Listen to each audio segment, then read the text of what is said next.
off on the blood twice.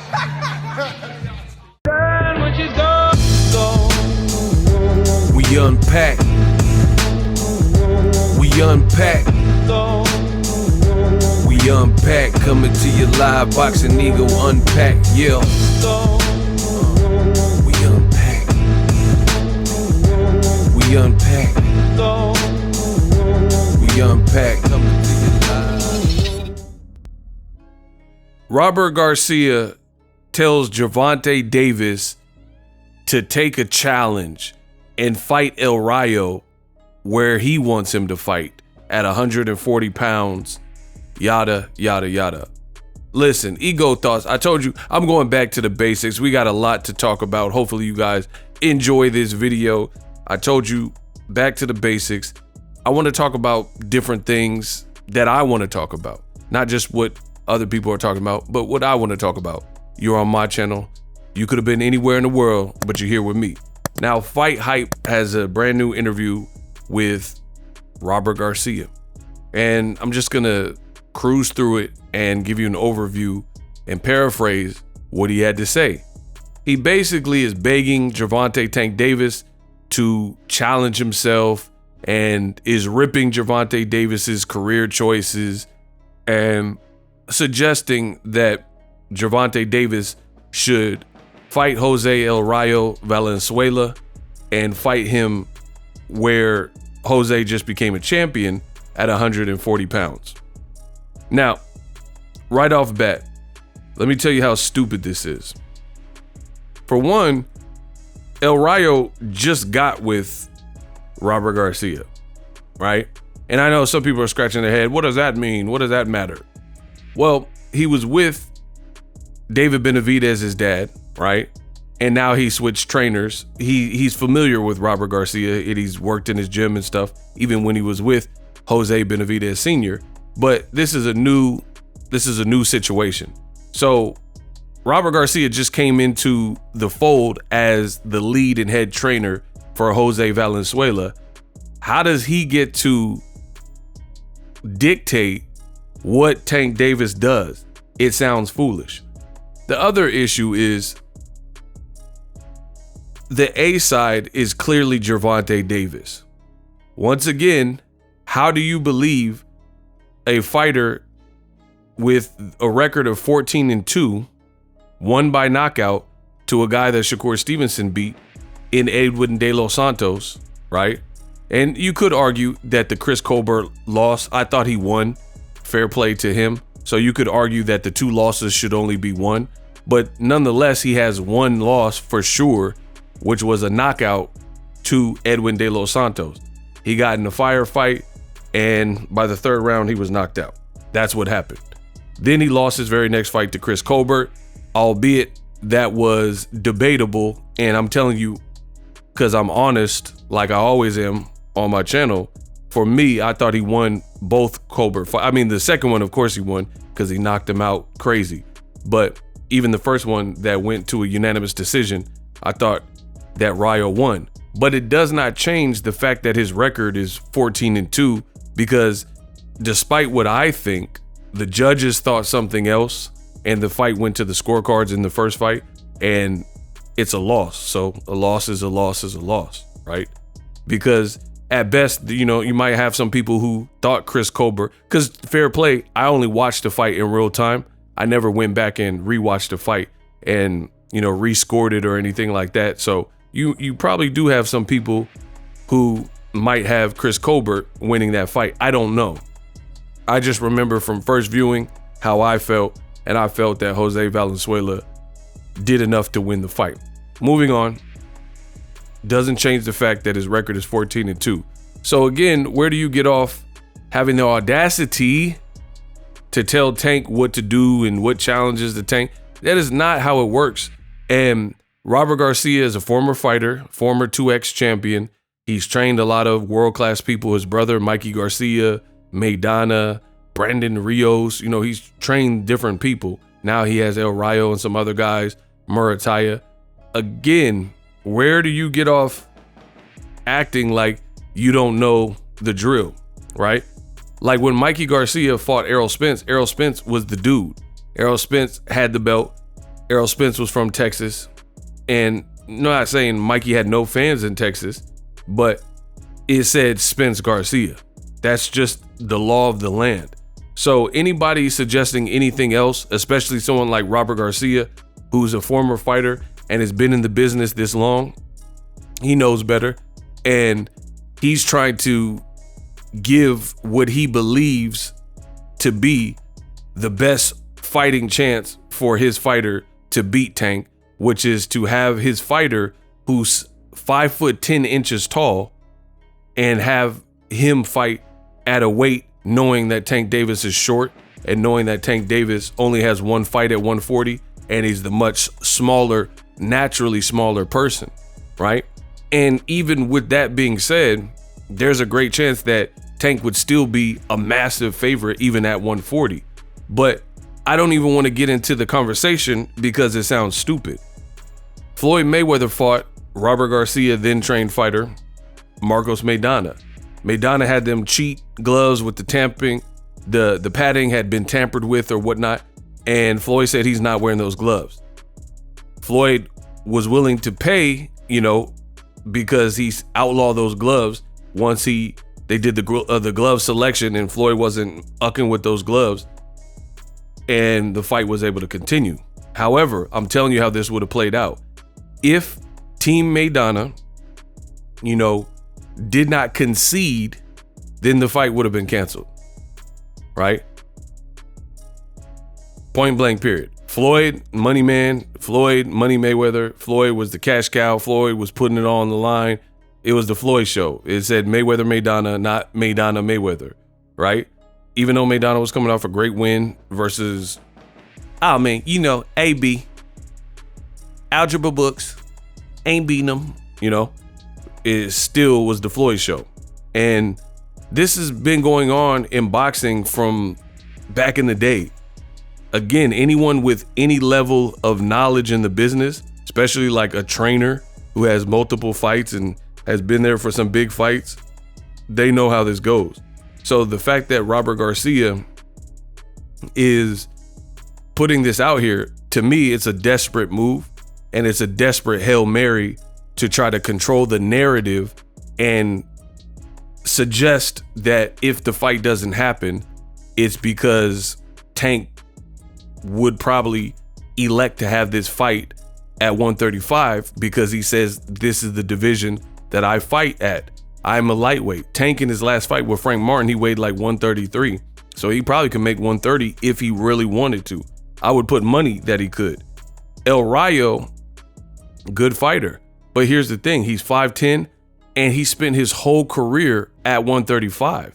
Notice this is the second fighter that, let's just put everything out in the open, the second fighter, Mexican-American fighter, that's a young fighter that wants to fight Tank, spent their whole career as a lightweight, and then took a fight or two at 140 pounds, and then now act like 135 is out of the question. Who was the other fighter? I'm glad you asked. The other Mexican-American fighter is Ryan Garcia. Ryan Garcia did the same exact thing. He spent his whole career at 135. He was calling out Tank and saying, I want to fight. He was going on the Mike Tyson Hot Boxing with Mike Tyson podcast, jumping up. They FaceTime Tank. He's like, I want Tank, I want Tank, I want Tank. Ryan, somewhere along the lines, had anxiety. The Fortuna fight got canceled at the moment. Then they rescheduled it. They came back. He fought guys like Emmanuel Tiptoes and things like that. And he started fighting like the Fortunas and stuff like that at a catch weight, right? At 140 pounds. Had a couple fights like that. And then the negotiations commenced with Gervonta Davis. And then they landed on a catch weight. The catch weight was because Ryan Garcia was putting up a fit saying he doesn't want to come back down to 135, right? So Tank said, all right, we'll do 136.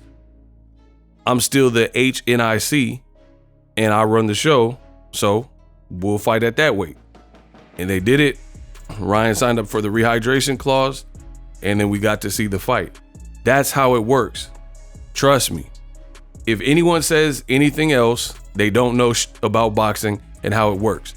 Floyd Mayweather, when he challenged Oscar De La Hoya, look it up, Oscar got the lion's share of the money. It was like it was close to a 70-30 split. It was like 67% of the purse went to Oscar and only 33 went to Floyd Mayweather. Oscar got to pick the ring size, the glove size, the location, and had top billing, everything. You know why? Because he was the golden boy.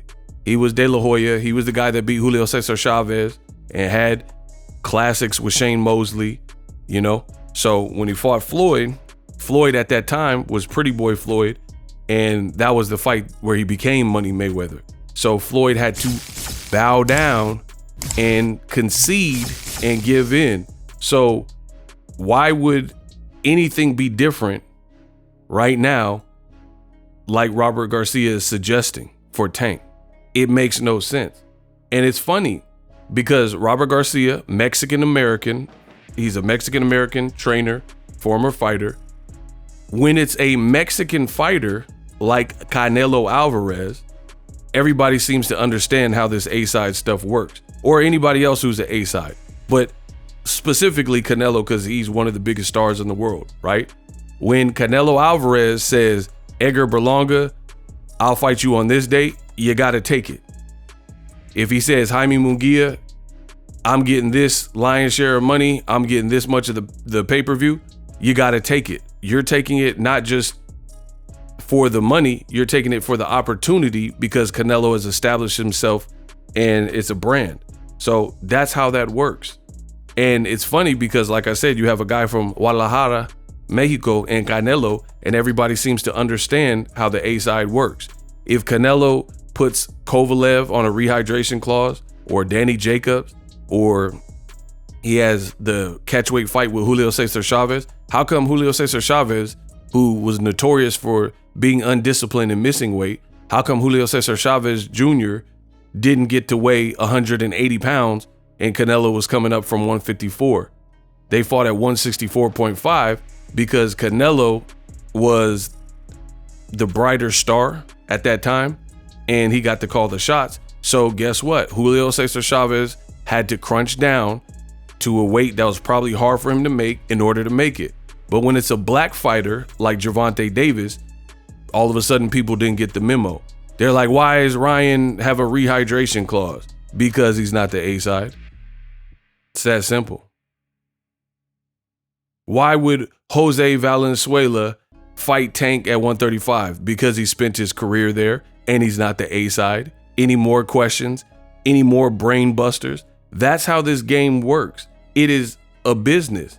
And again, you're going to have silly fans and the race fans. They're going to get in the comment section and spew a bunch of nonsense that they wouldn't uphold to other fighters, but conveniently they do it to black fighters like Gervonta Davis. Hey, Gervonta Davis, why would the fight happen at 135? Challenge yourself. Yeah, bro, you need to challenge yourself. Fight where El Rayo's a champion. Why would he? This guy has a 14-2 record and Tank is the star. Why would he do anything that Rayo or somebody with 2 losses who's not as big of a star is requesting? You want to fight, you fight on Tank's terms. It's a very simple process. That's how that works. It's no different than, let's say, a job. If a person has been working at a job for 35 years, they probably have some perks associated with that. They got the employee parking, they can get the PTO and the time off that they request. Oh, my family's going on a cruise, I need Halloween off. They could probably get it. They've spent 35 years with the company and they generated this amount of money for the company, or they're this position. So yeah, they have some seniority. Boxing is no different. Gervonta Davis is that dude. There's no one his age that is in charge and doing what he's doing. That's his age. The only closest person is someone who's older, like Canelo Alvarez, right? And they're in way different divisions. And Canelo has already praised Gervonta, saying he's one of the favorite guys that he likes to watch. Canelo didn't say, El Rayo is the guy. That's a Mexican-American fighter. He could have easily said El Rayo is the guy that he likes to fight, to watch his fights all the time. He could have said Devin Haney. He didn't. He said Tank Davis. So let's not pretend like this is confusing. You are the A side. You get to call the shots. You have earned that spot whether you like it or not. And it's funny because, again, when you put, people are so biased in this game, when you put other names to it, they all of a sudden get it. But it's a name that they don't like, then all of a sudden they act like you're speaking another language, right? So when Anthony Joshua and Eddie Hearn were lowballing Deontay Wilder, some of these same fans were saying, no, Deontay Wilder, you got to just take whatever they offer you. And then if you can beat him under his terms, beat him for short money and the opportunity, and then become the man by beating Anthony Joshua. He fought Klitschko. He's the A side. He was tearing it up in the UK and doing good sellout venues over there at the O2 Arena and stuff. So they said, Wilder, you know, beggars can't be choosers. Just take what you can get. So if you understood it then, or you understood it when it comes to Canelo, how in the do you not understand it when it's Gervonta Davis versus Jose El Rayo, who's 14-2, and because he's trying to call the shots, or his team is trying to call the shots, now all of a sudden you're like, yeah, you should do it. You fought Barrios up there. He chose to fight Barrios up there. Maybe he didn't like the weight. Maybe he had to eat too much or something he felt sluggish. I don't know, you know, but what I do know is when you're the A side, you get to make that decision. And it's no different than any other sport. And to be honest, what Robert Garcia is doing is he's trying to blow the dog whistle for all the race fans to try to, I guess, put pressure on Tank Davis to forego and give up his A-side leverage and play dumb like he doesn't know his position in the game to, I guess, give El Rayo a perceived advantage. It's just, no sport does that happen where you do anything to give any type of leverage or advantage to your opponent. It sounds preposterous. Like, imagine in football, imagine Robert Garcia and he's with the Green Bay Packers, right?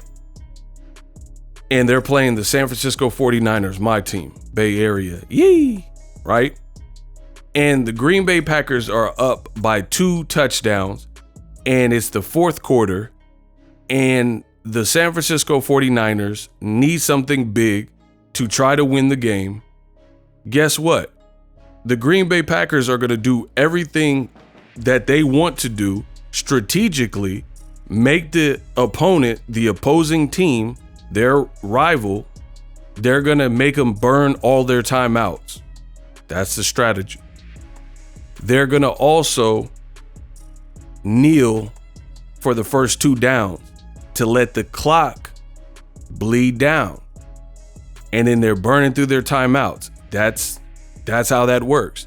They're never going to do 3 horrible plays on purpose to make the game, quote unquote, compelling, then have to punt the ball and then do, you know, some funny business to let the other team back into the game or potentially give them any type of momentum.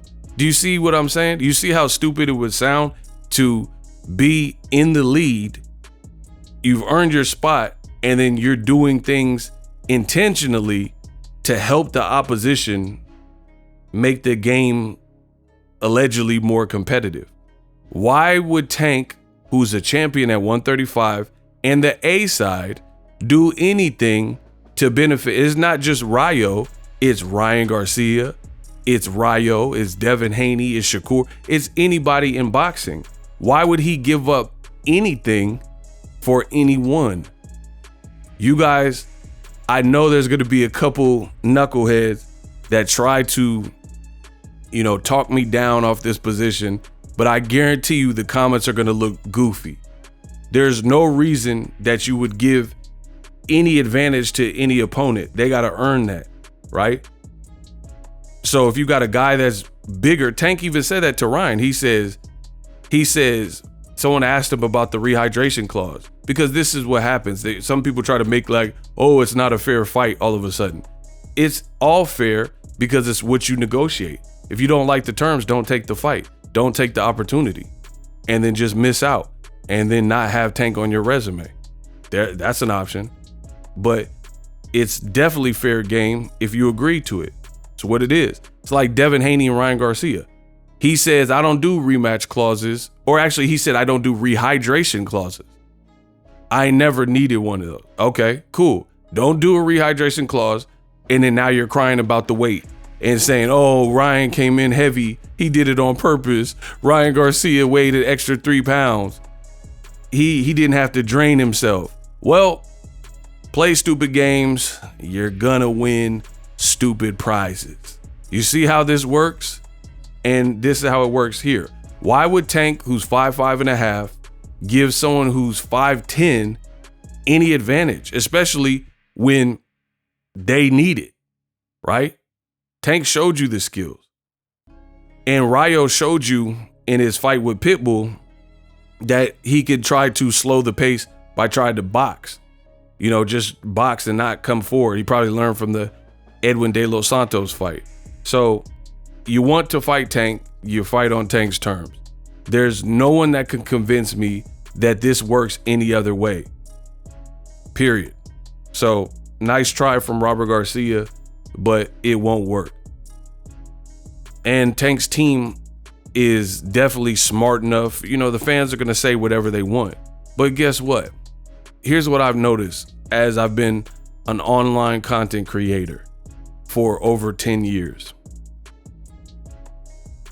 Whether you do this or if you do that, people are always going to talk, right? Like if I'm picking Errol Spence, Terrence Crawford fight prediction, if I pick Errol Spence, which I did, if I pick Errol Spence, there's going to be somebody who's mad at me. Like, oh no, you're hating on Bud. Bud Crawford's going to kick his butt.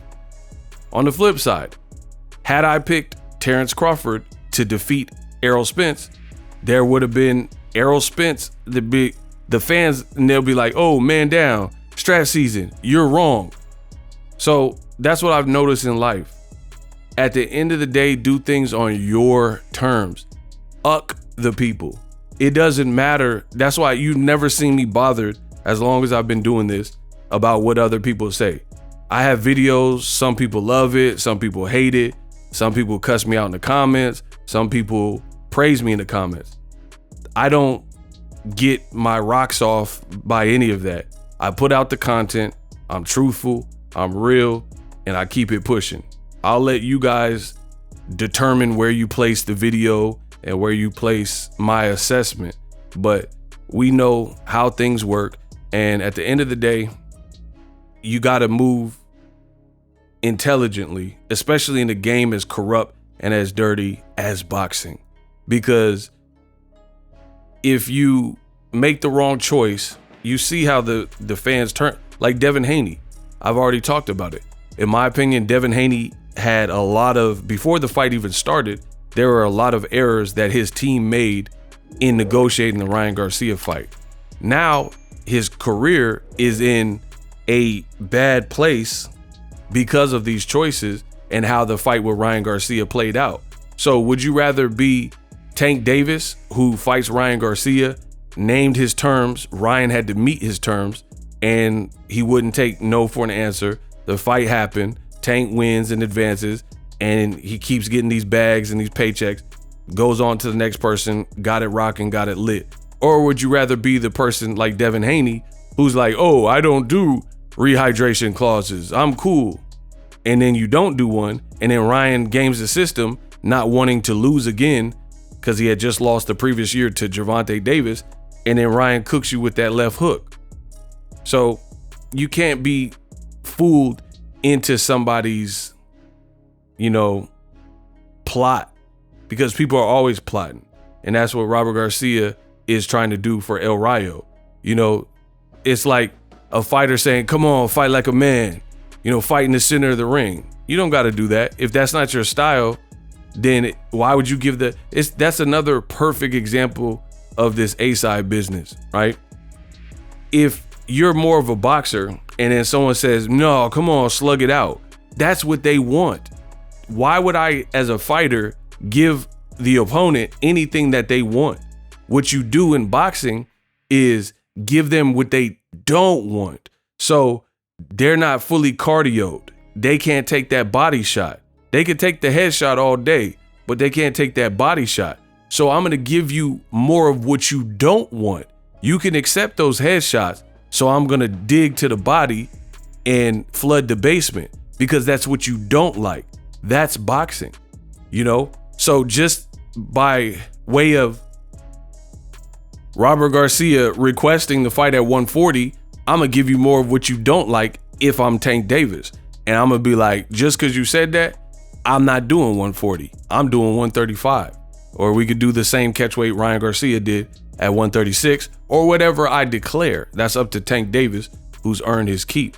That's how the game works. You don't like it, go watch golf. Go play tetherball. Go, watch a different sport. That's what it is. And it's all sports have some level of strategy. Like I said, with football, you burn the clock on the other team. Who cares? Who cares if the fans are like, no, you're letting too much time elapse. Run the ball. Do a QB sneak. Why would I do that and then risk fumbling the ball, which is what the other team needs, when I could just kneel down and burn up the clock and guarantee or come closer to guaranteeing us the win since we're in the lead? It's what it is. You're not going to do anything to give hope to anybody, especially something like boxing. Listen, don't let me be the boxer, because I wouldn't give nobody like, I wouldn't even want your name on the flyer. I'm not giving you nothing. I'm not giving you the money you want. I'm not giving you you don't get to pick the weight. You don't get to pick the gloves. You might not even get to pick out your ring walk outfit, your color scheme. Ucking with me.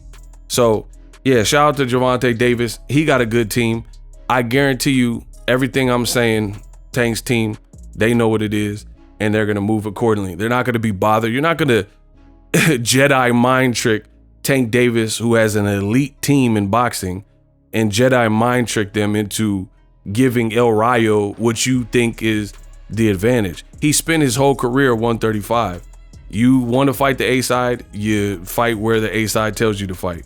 Point blank, period. And then maybe one day, if El Rayo, is doing $23-25 million gates, like with a Ryan Garcia fight, and he becomes that dude in terms of, he has all this pull and this clout. Madonna is in his crowds, and LeBron James and Drake and all these celebrities coming out to his fight. Then he can call the shots. But until then, you got to earn your keep, and you really have to conform. And again, I'm going to keep saying this. When it's a Mexican fighter like Canelo Alvarez, people seem to understand this. People don't ask Canelo, oh, why did you put a rehydration clause on Danny Jacobs or Caleb Smith? Or why are you choosing the Mexican dates? Caleb Smith ain't Mexican. Billy Joe Saunders ain't Mexican. But guess who is Mexican? Canelo Alvarez. So who cares if Billy Joe ain't Mexican? You fight on the Mexican dates because Canelo said so. You see how this works?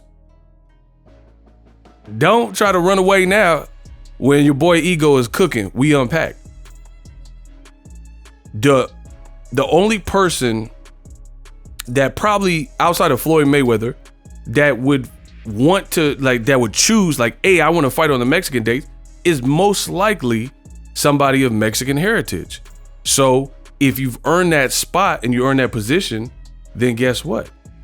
You get to make those decisions. It don't matter if Billy Joe Saunders doesn't celebrate Cinco de Mayo or Mexican Independence Day. Canelo wants to fight on those dates, and he wants to give his people a fight on those dates. So Billy Joe Saunders got to get in line and just get ready to get knocked out by Canelo.